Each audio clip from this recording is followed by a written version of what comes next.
Hello dear students, आज हम शुरू करेंगे लेसन नंबर 3 साइंस 9th हमारी परमाणु एवं अणु एटम्स एंड मॉलिक्यूल्स। एनसीईआरटी की जो बुक है हमारी हरियाणा बोर्ड की बुक भी है साइंस, उसका हम पॉइंट वाइज एक्सप्लेनेशन करेंगे। तो वीडियो को पूरा देखिए और अंत तक देखिए, आपको जो है लेसन बिल्कुल समझ में आ जाएगा। तो चलिए शुरू करते हैं। हमारा जो आज का टॉपिक है एनसीईआरटी की जो हमारी बुक है उसमें एक पॉइंट वाइज डिस्कशन हम आपके साथ लेंगे। लेसन हमारा एटम्स एंड मॉलिक्यूल, तो इसके बारे में थोड़ा सा पहले हम आपको रिवाइज करा देते हैं। तत्व और यौगिक के बारे में हमने पढ़ा है। कोई भी यौगिक दो या दो से अधिक तत्वों से निर्मित होता है। यौगिक जल में हाइड्रोजन और ऑक्सीजन के द्रव्यमानों का अनुपात हमेशा 1:8 होता है, चाहे जल का स्रोत कोई भी हो। ये पॉइंट हमने पिछले वीडियो में डिस्कस किए थे थोड़ा सा। अब हम डिटेल में लेंगे इनके बारे में, किस तरह से कोई पदार्थ बना होता है, किस तरह से उसकी संरचना होती है। सबसे पहले जो हमारे भारतीय दार्शनिक महर्षि कनाड थे, उन्हें प्रतिपादित किया था कि तो उन्होंने कहा कि यदि हम द्रव्य यानी कि पदार्थ को विभाजित करते जाएं तो हमें छोटे छोटे कण प्राप्त हो जाएंगे और अंत में एक सीमा आएगी जब कण को पुनः विभाजित नहीं किया जा सकता। एग्जाम्पल के तौर पर मान लो आपके पास चीनी है। चीनी के एक जो कण होता है उसके 2 टुकड़े कीजिए, फिर 3 टुकड़े कीजिए, फिर आपको किसी के साथ उसके साथ जो है बिल्कुल चूरा बना दीजिए। फिर जो एक कण बचता है उसका और चूरा बना दीजिए। तो एक स्टेज ऐसी आएगी कि उसका आपको छोटे से छोटा कण भी मिलेगा, लेकिन वो आपको शायद दिखाई भी ना दे, यानी कि सूक्ष्म हो जाएगा, बिल्कुल छोटा हो जाएगा। सूक्ष्म जिसको बोलते हैं सबसे छोटा हो जाएगा और उस कण को हम आगे नहीं तोड़ सकते, अविभाज्य रहेगा। इस अविभाज्य सूक्ष्म कण को उन्होंने परमाणु कहा, यानी कि पदार्थ का जो सबसे छोटा कण है वो परमाणु है और जिसको हम आगे नहीं तोड़ सकते। तो ये बात कही थी हमारी, जो हमारे भारतीय वैज्ञानिक थे, दार्शनिक भी कहते हैं जिसको, महर्षि कनाड, उन्होंने इसको बनाया था। मतलब ये विचार उनका था। और साथ ही साथ जो दूसरे वैज्ञानिक थे उन्होंने भी कुछ ऐसे विचार दिए, जैसे हमारे भारतीय दार्शनिक पकुदा कातैम थे, उन्होंने भी ऐसा ही कुछ कहा उसके बारे में, एटम्स के बारे में, परमाणु के बारे में। फिर ग्रीक दार्शनिक डेमोक्रेटिक एवं ल्यूसिप्स हुए, उन्होंने भी सेम बात कही कि पदार्थ का जो सबसे छोटा कण है उसको हम एटम बोलते हैं। वैज्ञानिक आंतवां एल लवाइजिए, जिसको हम इंग्लिश में एंटोनी एल लेवोजियर भी बोलते हैं, उन्होंने रासायनिक संयोजन के 2 महत्वपूर्ण नियमों को स्थापित किया, जिसे रसायन विज्ञान में एक महत्वपूर्ण स्थान दिया गया है। तो 2 नियम उन्होंने दिए थे। एक तो दिया था द्रव्यमान संरक्षण का नियम और एक दिया था निश्चित अनुपात का नियम। देखिए, जैसे हमने पढ़ा था एनर्जी संरक्षण का नियम, ऊर्जा संरक्षण का नियम। ऊर्जा संरक्षण का नियम क्या कहता है? ऊर्जा को न तो बनाया जा सकता है न ही नष्ट किया जा सकता है, बल्कि एक प्रकार की ऊर्जा को दूसरी प्रकार की ऊर्जा में बदल सकते हैं। कहने का मतलब हमारे यूनिवर्स की, इस ब्रह्मांड की टोटल एनर्जी सेम रहती है, वो नहीं बदलती। हम एक एनर्जी से दूसरी एनर्जी बना सकते हैं, जैसे गतिज ऊर्जा से हमने स्थितिज ऊर्जा बना दी, इलेक्ट्रिकल एनर्जी से किसी साउंड एनर्जी बना दी, या मैकेनिकल एनर्जी से हम पेश या एनर्जी बना सकते हैं, कुछ इस तरह की हम एनर्जी का कन्वर्जन करते रहते हैं। तो चलिए इन दोनों रूल के बारे में पढ़ते हैं। देखिए रासायनिक संयोजन के हमारे पास मुख्यतः 6 नियम हैं, लेकिन हम 2 का ही अध्ययन करेंगे, हमारे लेसन में 2 ही हैं। तो 2 पहले एक बार हम बता देते हैं आपको 6 नियम कौन से हैं। सबसे पहला है हमारा द्रव्यमान संरक्षण का नियम, दूसरा है स्थिर अनुपात का नियम, गुणित अनुपात का नियम, व्युत्क्रम अनुपात का नियम, गैसीय आयतन का नियम और लास्ट है हमारा एवोगैड्रो का नियम। तो पहले हम करते हैं द्रव्यमान संरक्षण का नियम। तो जो सिलेबस के अनुसार हम 2 नियम करेंगे, लवाजिए एवं जोसेफ एल प्राउड्स ने बहुत अधिक प्रयोग किए इनके पर। इसके पश्चात रासायनिक संयोजन के 2 नियम हमारे, पहला नियम है द्रव्यमान संरक्षण का नियम, law of conservation of mass भी बोलते हैं जिसको हम। तो जैसे हमने अभी बात की थी ऊर्जा संरक्षण की नियम, सेम उसी पैटर्न पे चलता है। जब रासायनिक परिवर्तन यानी कि रासायनिक अभिक्रिया संपन्न होता है तब क्या द्रव्यमान में कोई परिवर्तन होता है? कुछ ऐसे क्वेश्चन हमारे दिमाग में आते हैं। अर्थात द्रव्यमान का न तो सृजन किया जा सकता है, मतलब द्रव्यमान को न तो हम बना सकते हैं, पैदा नहीं कर सकते, और न ही विनाश, न ही हम उसको खत्म कर सकते हैं, विनाश कर सकते हैं, बल्कि प्रतिक्रिया क्रम में केवल स्वरूप बदल सकते हैं। जैसे वही हमने अभी बात की थी, ऊर्जा का हम रूप बदल सकते हैं, ऊर्जा को नहीं बदल सकते, न बना सकते हैं, न मिटा सकते हैं। तो द्रव्यमान संरक्षण का नियम भी यही कहता है भी द्रव्यमान को न तो बनाया जा सकता है और न ही खत्म किया जा सकता है, क्योंकि रासायनिक प्रतिक्रिया के क्रम में द्रव्यमान क्या रहता है? स्थिर रहता है। अतः से द्रव्यमान संरक्षण का नियम कहते हैं। दोबारा सुन लीजिए, द्रव्यमान संरक्षण के नियम क्या कहते हैं? द्रव्यमान संरक्षण के नियम के अनुसार किसी रासायनिक अभिक्रिया में द्रव्यमान का न तो सृजन होता है और न ही विनाश होता है, इसको बोलते हैं द्रव्यमान संरक्षण का नियम। दूसरा देखिए स्थिर अनुपात का नियम क्या कहलाता है? स्थिर अनुपात का नियम किसी भी यौगिक में तत्व सदैव एक निश्चित द्रव्यमानों के अनुपात में विद्यमान होते हैं। इस सिद्धांत को निश्चित अनुपात का नियम भी कहते हैं। मतलब क्या है? एक शुद्ध रासायनिक यौगिक में तत्व हमेशा द्रव्यमानों के निश्चित अनुपात में विद्यमान रहेंगे और इसको बोलते हैं निश्चित अनुपात का नियम। तो जो हमारे लवाजिए थे और अन्य वैज्ञानिकों ने इस बात पर प्रकाश डाला कि कोई भी यौगिक 2 या 2 से अधिक तत्वों से निर्मित होता है। इस प्रकार प्राप्त यौगिकों में इन तत्वों का अनुपात स्थित होता है, इनके बदलता नहीं है, चाहे किसी स्थान से प्राप्त किया जाए, किसी ने किसी कैसे भी बनाया हो। जैसे हम एग्जाम्पल लेते हैं, हमारे पास बहुत बढ़िया एग्जाम्पल है, पानी का एग्जाम्पल लेते हैं। वाटर एक यौगिक है, क्योंकि देखिए यदि आप पानी का फार्मूला देखें वो होता है H2O, यानी कि उसमें 2 भाग हाइड्रोजन है और 1 भाग ऑक्सीजन है। तो पानी आप कहीं से भी ले लेंगे तो उसका फार्मूला यही रहेगा, H2O, 2 भाग हाइड्रोजन और 1 भाग ऑक्सीजन, यही फार्मूला रहना है। इसका मतलब क्या है भी इसमें 2 भाग हाइड्रोजन है और 1 भाग ऑक्सीजन है, तो ये निश्चित हो गया, कहीं से भी लेंगे तो इतना ही हमें पार्ट मिलेगा। यदि मान लो अगर H3O कर दें, H3O ये कर दें तो ये पानी नहीं है, ठीक है ना, तो ये पानी नहीं है। तो एक यौगिक है जो तत्व हाइड्रोजन ऑक्सीजन के संयोग से बनता है। इस यौगिक जल में प्रत्येक स्थिति में हाइड्रोजन और ऑक्सीजन का अनुपात कितना रहेगा? 1:8 रहेगा, चाहे जल का स्रोत कोई भी हो। या हम अगर आप कहना चाहिए तो 2:1 भी हम कह सकते हैं, 2:1 रहेगा, ठीक है ना। अर्थात 9 ग्राम जल 1 ग्राम हाइड्रोजन तथा 8 ग्राम ऑक्सीजन के संयोग से बनता है, या 18 ग्राम जल 2 ग्राम हाइड्रोजन 16 ग्राम ऑक्सीजन के संयोग से बनता है। इस तरह से भी हम इसको कह सकते हैं।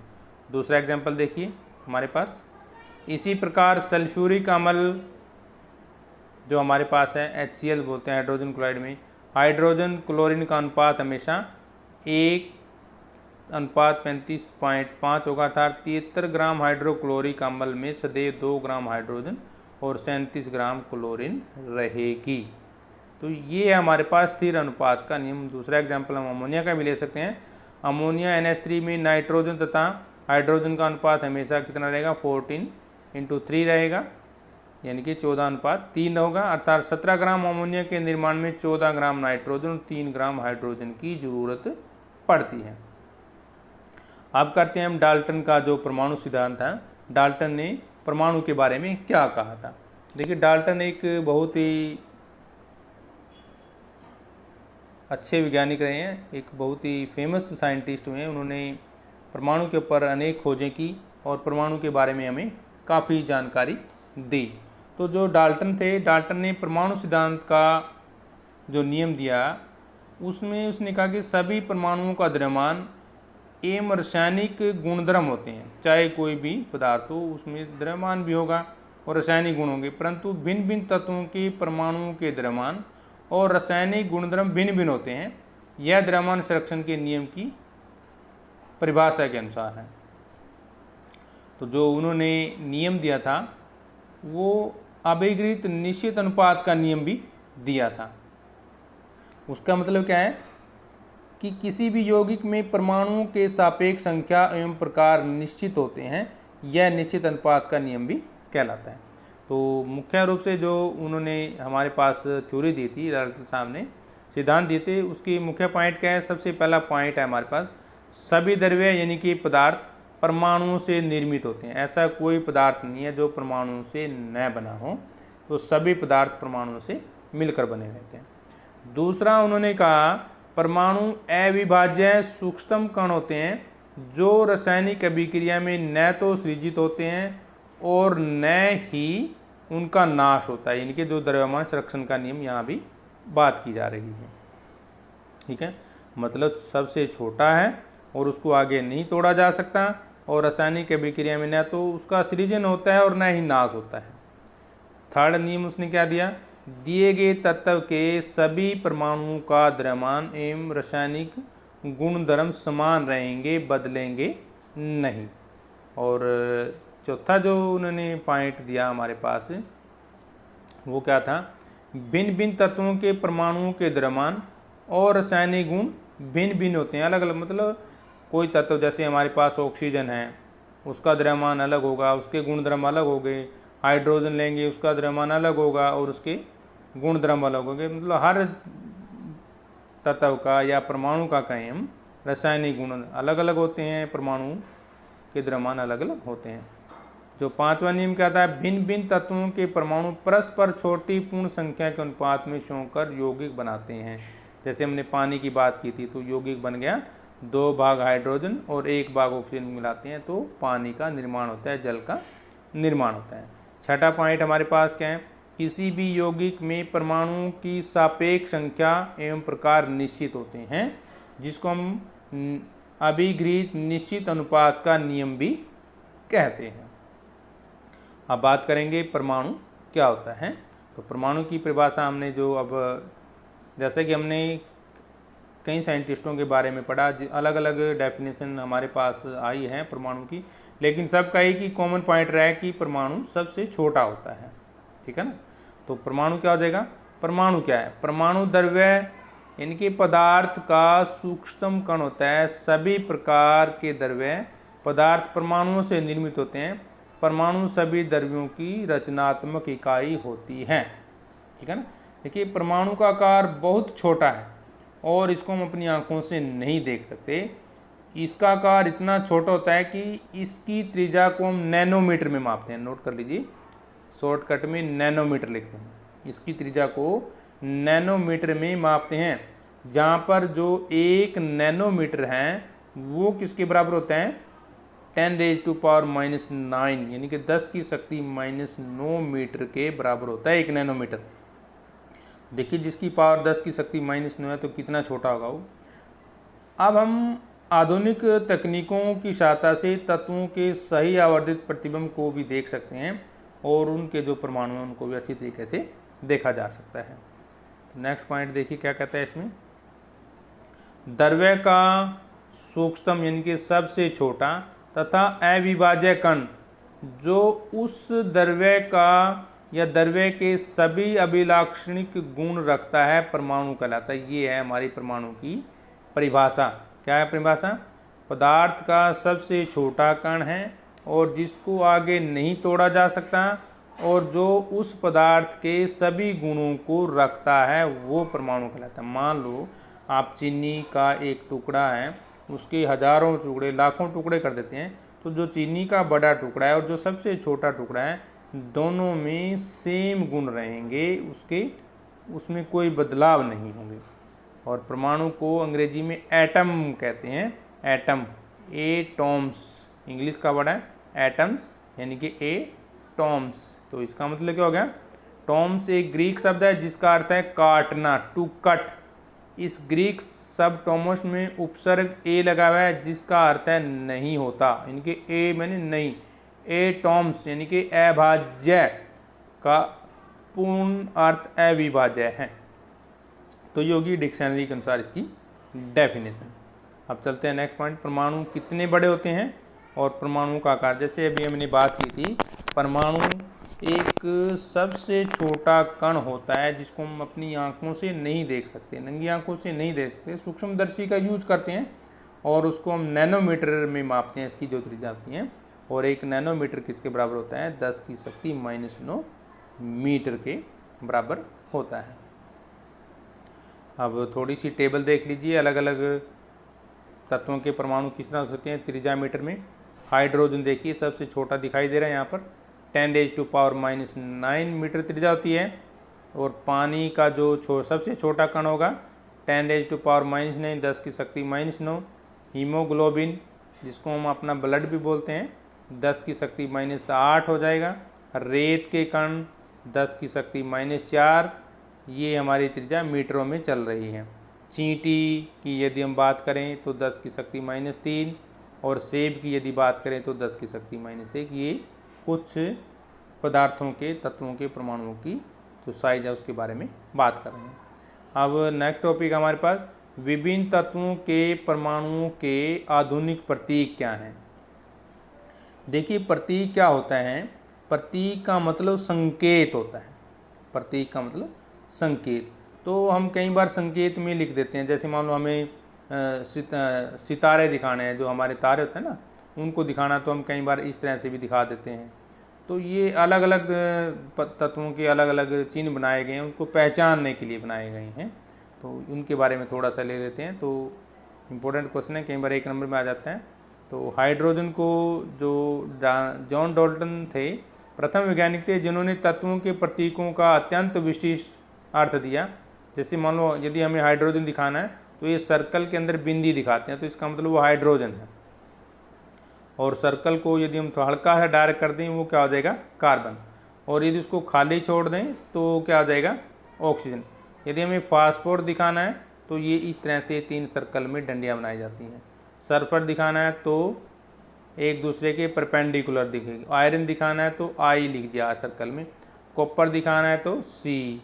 और सीसा इनकी लेड में एल हो जाएगा। सिल्वर में क्या हो जाएगा? एस हो जाएगा। तो ये तत्वों के प्रतीक हैं हमारे। गोल्ड के बारे में देखिए इस तरह से चमकता हुआ दिखाया गया है। प्लेटिना के देख लीजिए, पारे का देख लीजिए। तो ये कुछ तत्व हैं जो जॉन डाल्टन ने तत्वों के प्रतीकों के बारे में बात की थी। देखिए अभी तक लगभग 115 तत्वों की खोज की जा चुकी है। सुविधा की दृष्टि से तत्वों के परमाणुओं को प्रतीक द्वारा दर्शाया जाता था। प्रत्येक तत्व के परमाणु के लिए अलग अलग प्रतीक दिखाया। प्रतीक का मतलब संकेत हो गया हमारे पास एक तरह से।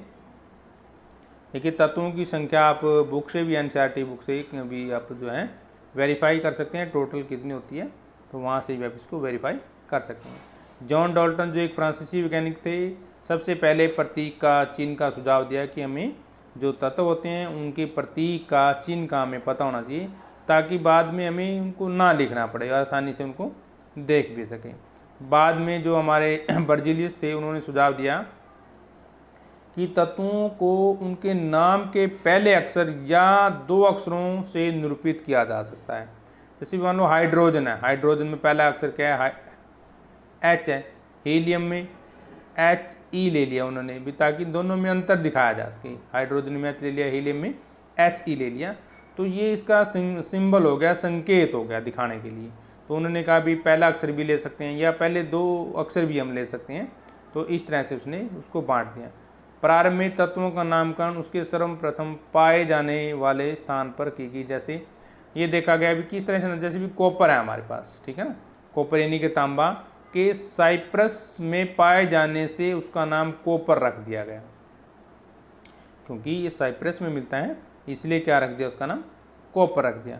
कुछ तत्वों को उनके विशिष्ट रंगों से लिया गया, जैसे सोना गोल्ड है तो अंग्रेजी में उस शब्द से लिया गया जिसका अर्थ होता है पीला, क्योंकि सोने का कलर क्या होता है, पीला होता है।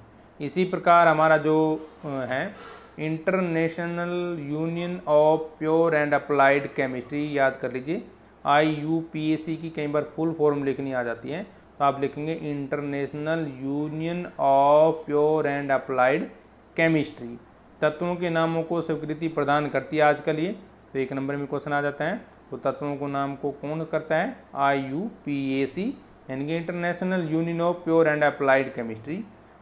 अधिकतर तत्वों के प्रतीक उन तत्वों के अंग्रेजी नामों के 1 या 2 अक्षरों से बने होते हैं। किसी प्रतीक के पहले अक्षर को सदैव बड़े अक्षर में और दूसरे अक्षर को छोटे में, जैसे हीलियम है तो पहला अक्षर बड़ा रहेगा दूसरा छोटा रहेगा। आयरन है, लोहा है, पहला अक्षर बड़ा रहेगा दूसरा छोटा रहेगा, ठीक है ना। तो एक टेबल देखते हैं, हमारे पास कुछ प्रतीक दिए गए हैं, देखिए ध्यान से। हाइड्रोजन है, जैसे हाइड्रोजन का क्या रहेगा, H रहेगा। हीलियम का क्या होगा हमारे पास, He, पहला अक्षर बड़ा रहेगा और छोटा दूसरा अक्षर रहेगा। ऐसे लिथियम में पहला अक्षर L है और दूसरा अक्षर Li हो जाएगा। ऐसे बेरिलियम Be हो जाएगा। इन तत्वों के नामों को आप अच्छी तरीके से याद कर लीजिए, आपके काम आने वाली चीज़ें हैं। फिर हमारे पास boron B, carbon C, nitrogen N, oxygen O, ये फर्स्ट अक्षर लिए गए हैं इसमें। कुछ तत्वों के प्रतीक उनके अंग्रेजी नामों के प्रथम अक्षर तथा बाद में आने वाले किसी एक अक्षर को संयुक्त करके बनाए जाते हैं। जैसे मान लो हमारे पास क्लोरीन है तो उसका Cl हो गया, जिंक है उसका क्या होगा, Zn। ये सिंबल है, आपको याद करने पड़ेंगे। अन्य तत्वों के प्रतीकों को कुछ लैटिन, कुछ जर्मन, कुछ ग्रीक भाषाओं से भी लिया गया है। जैसे हमारे पास लोहा है, आयरन है, इसका प्रतीक Fe है जो लैटिन नाम फेरम से लिया गया है।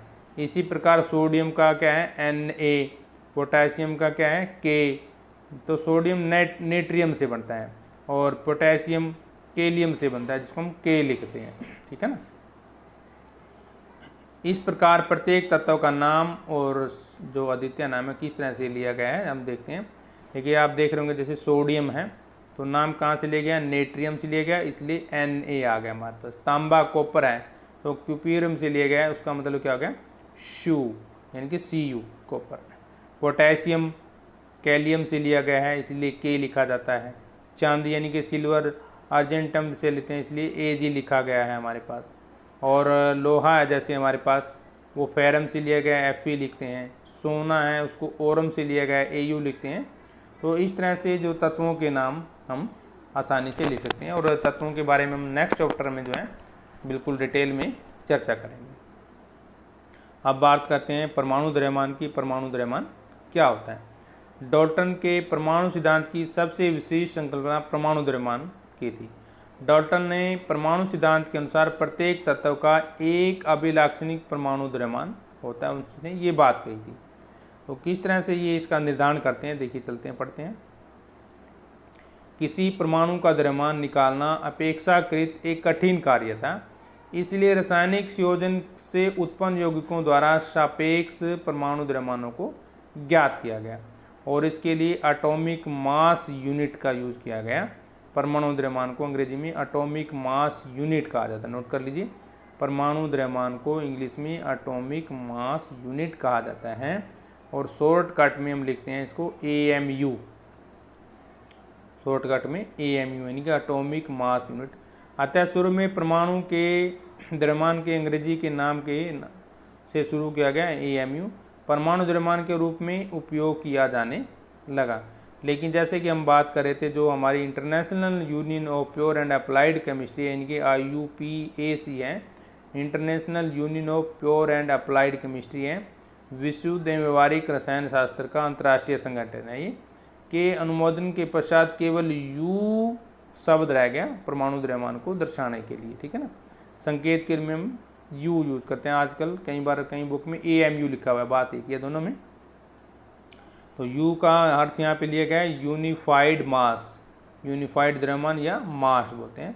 वैज्ञानिक जब विभिन्न परमाणु द्रव्यमानों की इकाइयों के बारे में शोधार्थ थे तो उन्होंने प्रारंभ में प्रकृतिजन्य ऑक्सीजन परमाणु के द्रव्यमानों को 1/16 भाग को इकाई के रूप में ले लिया था। जब शुरू की बात करते हैं, दो कारणों से इसो जो ये पॉइंट था उसके बनाने में क्या था, नंबर 1, ऑक्सीजन अनेक तत्वों के साथ अभिक्रिया करके यौगिक बनाता है, जैसे पानी के साथ H2O बन गया, हाइड्रोजन आयन के साथ H3O बन गया, तो इस तरह से ये काफ़ी तत्वों के साथ संयोग करता है। दूसरा, इसमें इस परमाणु द्रव्यमान इकाई द्वारा अधिकांश तत्वों के परमाणु द्रव्यमान पूर्णांक से प्राप्त होते हैं। बाद में 1961 में परमाणु द्रव्यमानों को ज्ञात करने के लिए परमाणु द्रव्यमान इकाई कार्बन 12 को बेस बना दिया गया। समस्थानिक आइसोटोप को मानक संदर्भ के रूप में सार्वभौमिक रूप से स्वीकार किया गया, लेकिन फिर भी 1961 में परमाणु द्रव्यमानों को ज्ञात करने के लिए परमाणु द्रव्यमान इकाई कार्बन 12 यानी कि जो समस्थानिक है हमारे पास आइसोटोप को मानक संदर्भ में दिया गया है इसको, और इसको स्वीकार कर दिया गया। कार्बन 12 समस्थानिक के एक परमाणु द्रव्यमान के 1/12 भाग को मानक परमाणु द्रव्यमान इकाई के रूप में लेते हैं। ये पॉइंट नोट कर लीजिए आप, इम्पोर्टेंट पॉइंट है ये बड़ा। कार्बन 12 समस्थानिक के एक परमाणु के द्रव्यमान के रूप में, ये वाला जो है आप अच्छे तरीके से याद कर लीजिए, ठीक है। नेक्स्ट पॉइंट क्या है इसमें, जो कार्बन 12 समस्थानिक है हमारे पास, एक परमाणु द्रव्यमान के सापेक्ष सभी तत्वों के परमाणु द्रव्यमान प्राप्त किए जाते हैं। इसका अर्थ क्या हुआ, हाइड्रोजन का परमाणु द्रव्यमान जैसे हमारे पास 1 U रहेगा, एटॉमिक मास यूनिट में हम इसको बोलते हैं। तो हाइड्रोजन का एक परमाणु कार्बन परमाणु के 12वें भाग से 1 गुना भारी है, इसका मतलब ये रहेगा। तो हाइड्रोजन का एक परमाणु कार्बन 12 के परमाणु के 12वें भाग से 1 गुना भारी होगा। दूसरा, जैसे मान लो हमारे पास जब ऑक्सीजन की बात करते हैं तो ऑक्सीजन हमारे पास O2 होता है ना, तो ऑक्सीजन का परमाणु द्रव्यमान कितना है, 16 है। इसका अर्थ क्या हुआ, ऑक्सीजन का एक परमाणु कार्बन 12 के परमाणु के 12वें भाग से 16 गुना भारी है। ये 16 का मतलब 16 गुना भारी हो जाएगा, ठीक है। सेकंड, नाइट्रोजन का परमाणु द्रव्यमान एग्जाम्पल लेंगे, कितना है, 14 है। इसका अर्थ यह है कि नाइट्रोजन का एक परमाणु कार्बन 12 से ही हम कंपेयर करेंगे, 12वें भाग से 14 गुना भारी है, ठीक है ना। अब परमाणु द्रव्यमान की गणना कर लेते हैं। कार्बन 12 समस्थानिक में किस तरह से हम इसको यूज करेंगे, तो सबसे पहले रिलेटिव मास को देखिए क्या होता है, सापेक्ष परमाणु द्रव्यमान। किसी तत्व के सापेक्ष परमाणु द्रव्यमान को उसके परमाणुओं के औसत द्रव्यमान, इनके कार्बन का परमाणु के द्रव्यमान का 1/12वें भाग के अनुपात के द्वारा इसको परिभाषित किया जाता है। ये जो है डेफिनेशन अच्छी तरीके से याद कर लीजिए और पेपर में जरूर आती है ये, ठीक है ना। आपेक्षिक द्रव्यमान क्या कहते हैं, किसी तत्व के सापेक्षिक परमाणु द्रव्यमान को उसके परमाणुओं के औसत द्रव्यमान का कार्बन 12 और परमाणु के द्रव्यमान के 1/12वें भाग के अनुपात द्वारा परिभाषित किया गया है। कुछ तत्वों के परमाणु द्रव्यमान देखिए जो निकाले गए हैं। हाइड्रोजन सबसे पहला तत्व है, इसलिए 1 रहेगा। कार्बन का हमारे पास 12 रहेगा, नाइट्रोजन का 14 रहेगा, 14 रहेगा, और ऑक्सीजन का 16 यानी कि 16 रहेगा। सोडियम का 23 यानी कि 23 रहेगा, मैग्नीशियम का 24 रहेगा, सल्फर का 32 रहेगा, और क्लोरीन का 30.5 रहेगा, और कैल्शियम का क्या रहेगा, 40 रहेगा। तो ये था हमारे पास जो आज का पार्ट वन यानी कि वीडियो 1 था, जो हमारी NCERT की बुक है, हरियाणा बोर्ड की बुक है। तो नेक्स्ट पार्ट हम आपके सामने जल्दी लेकर आएंगे, तब तक हम आपसे लेते हैं इजाज़त। जय हिंद।